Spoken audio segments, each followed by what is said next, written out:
Hey sis, let's talk about the question that keeps so many single women up at night in 2026.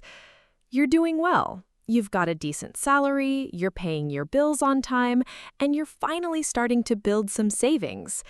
Then the pressure hits. Your parents ask when you're going to stop throwing money away on rent. Your married friends post their new house keys, and every financial TikTok says, buy now before prices go up even more. So you start crunching numbers on Zillow, looking at 30-year mortgages, and suddenly you feel behind, like you're failing at adulting if you don't buy a house right now. But here's what almost no one is saying out loud this year. The updated 2026 math shows that for many single women, renting might actually be the smarter wealth-building move, not because you're giving up, but because the numbers have changed. Today, I'm giving you the honest, no sugarcoating comparison, renting versus buying as a single woman in 2026. We'll run the real math on mortgages, maintenance, opportunity cost, taxes, and lifestyle, plus the psychological side no one talks about. By the end, you'll know exactly which path actually grows your net worth faster in today's economy. My name's Barbie, and I spend way too much time running the real numbers behind the biggest money decisions single women face, especially the ones wrapped in societal pressure and "you should" advice. If you're a single woman wondering whether buying a house is the right next step, or if renting is secretly smarter for building wealth right now, hit that subscribe button. And if this video gives you clarity and takes some weight off your shoulders, give it a thumbs up. We're diving deep with facts, not fairy tales. Look, here's the thing. For decades, we've been told that renting is throwing money away, and buying a house is the only way to build real wealth. Buy as soon as you can, the experts say. It's forced savings. You'll build equity. But the 2026 math is far more honest and far more nuanced than that old narrative. High interest rates, elevated home prices, record maintenance and insurance costs, and the reality of single-income budgeting have flipped the script for a lot of single women. I ran the latest numbers using Smart Asset's 2026 Home Affordability Calculator, LendingTree's housing cost reports, the latest MLS data on median home prices, property tax averages, and MIT Living Wage insights for single adult households. What I found shocked me. In many markets, a single woman earning the median single income can actually build more wealth by renting strategically and investing the difference than by stretching to buy right now. Here's what most people don't realize. Buying a house as a single person comes with extra hidden costs and risks that married couples don't face the same way. When you're the only income and the only person responsible for every repair, every tax bill, and every emergency, the math gets brutal fast. Renting, when done intentionally, can free up cash flow that compounds into real wealth, while giving you flexibility single life often needs. Let's make this real with two honest 2026 scenarios for single women. Scenario 1. The mid-career single woman. Emily, 34, earns $78,000 gross in a mid-cost U.S. city. She's single, with no kids, good credit, and $45,000 saved. Option A, buy a $380,000 condo, realistic median for a 1 to 2 bedroom in many markets. 20% down payment, $76,000. Uses most of her savings. Mortgage at current 2026 rates, 6.8 to 7.2%, monthly payment around $2,150, including taxes and insurance. Annual property taxes plus homeowners insurance, $5,800 to $7,200. Maintenance and repairs, an average of 1 to 2% of home value per year, $3,800 to $7,600. Closing costs, moving, furnishings for a bigger space, another $12,000 to $15,000 upfront. Total first-year cost of owning, roughly $38,000 to $42,000 out of pocket per year. Option B, Rent a nice 1 to 2 bedroom apartment for $1,650 to $1,850 a month, including utilities in many areas. Annual rent $21,000 to $23,000. Difference in cash flow? Emily keeps an extra $15,000 to $19,000 per year in her pocket by renting. If she invests that difference at a conservative 7% annual return, stock market average, after 5 years, she has over $92,000 growing. After 10 years, over $210,000. That's money she can use for a larger down payment later, travel, or simply more security as a single woman. Scenario 2. The lower to mid-income single woman. Jessica, 29, earns $62,000. She has $18,000 saved. Buying a $320,000 home would require stretching, smaller down payment, higher interest, and monthly costs eating 38 to 45% of her take-home pay. One major repair, roof, HVAC, plumbing, all common in 2026, could wipe out her emergency fund and force credit card debt. Renting at $1,450 a month leaves her with far more breathing room, the ability to build a real emergency fund, max her retirement accounts, and still invest aggressively. In many 2026 analyses, she ends up with a higher net worth in 7 to 10 years by renting and investing than by buying and being house poor.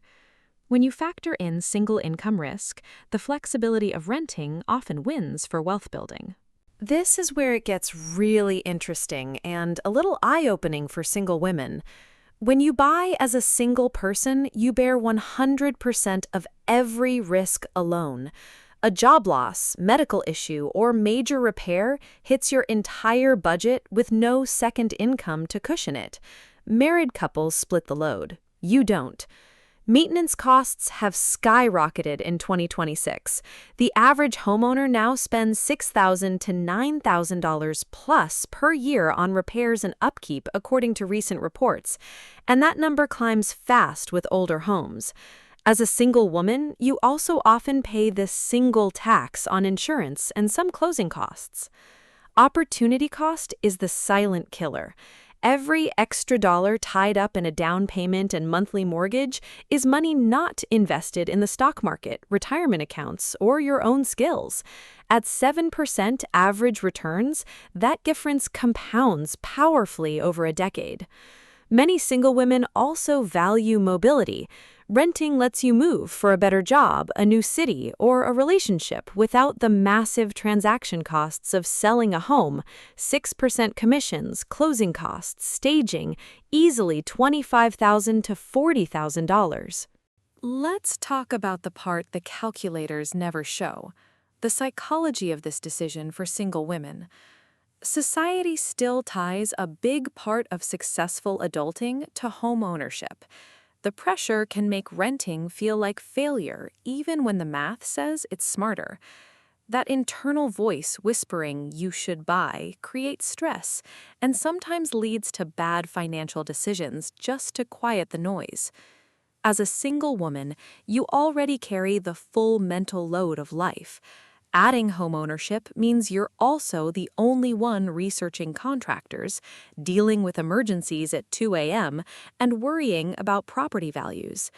Many single women report higher anxiety around home maintenance than married homeowners.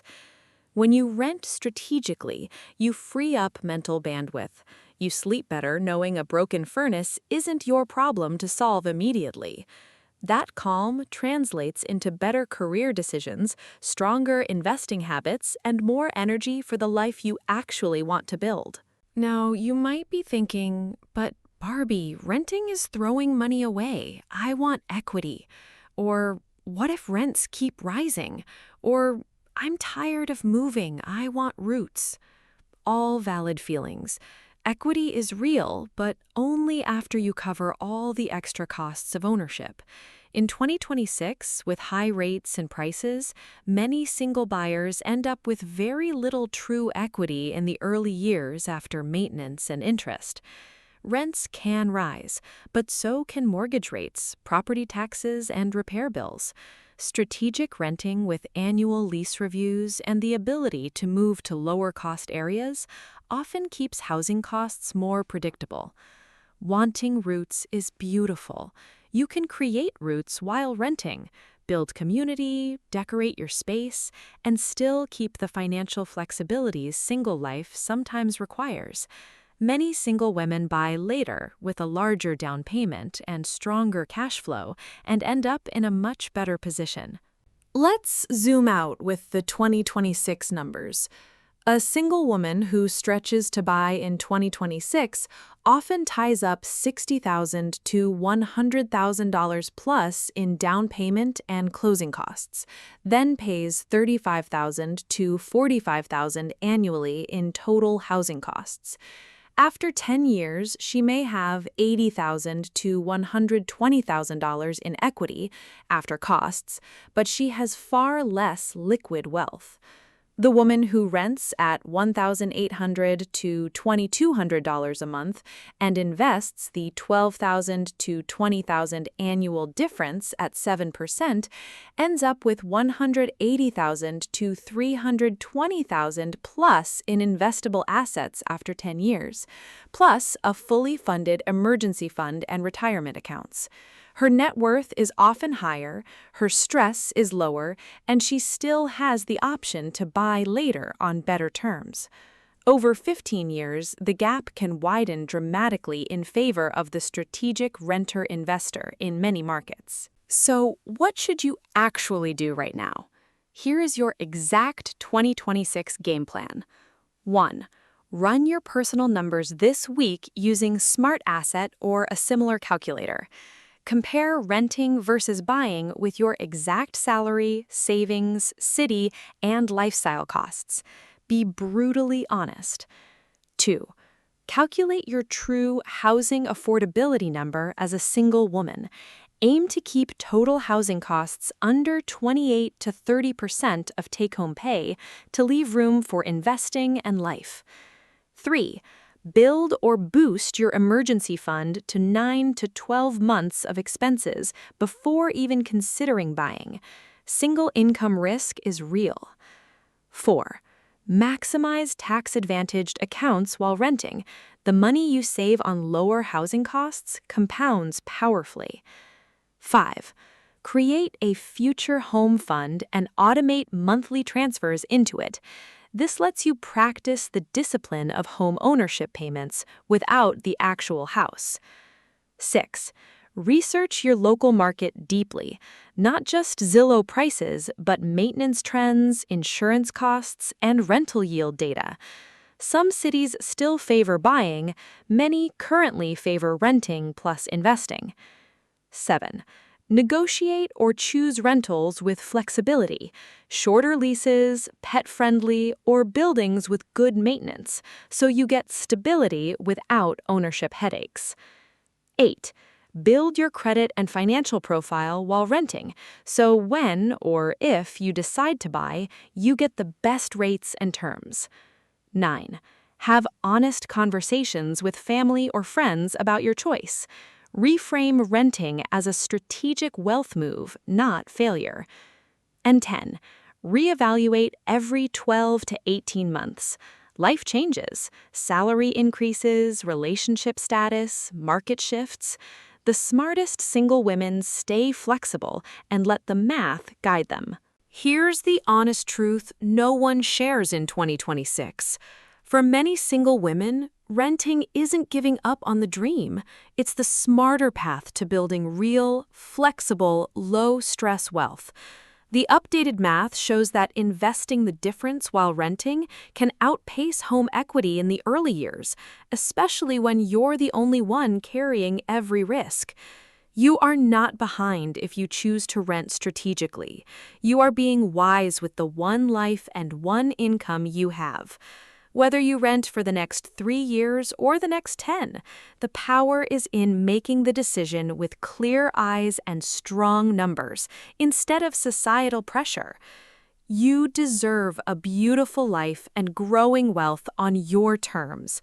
You deserve peace of mind as a single woman. and you are more than capable of choosing the path that actually serves your future best.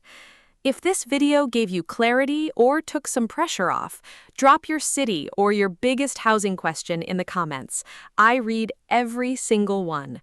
Share this with a single girlfriend who's feeling the buy a house pressure. You've got this, Queen. Your wealth journey is yours to design, and the 2026 math is finally giving single women permission to choose smart over traditional. I'll see you in the next one. Love you!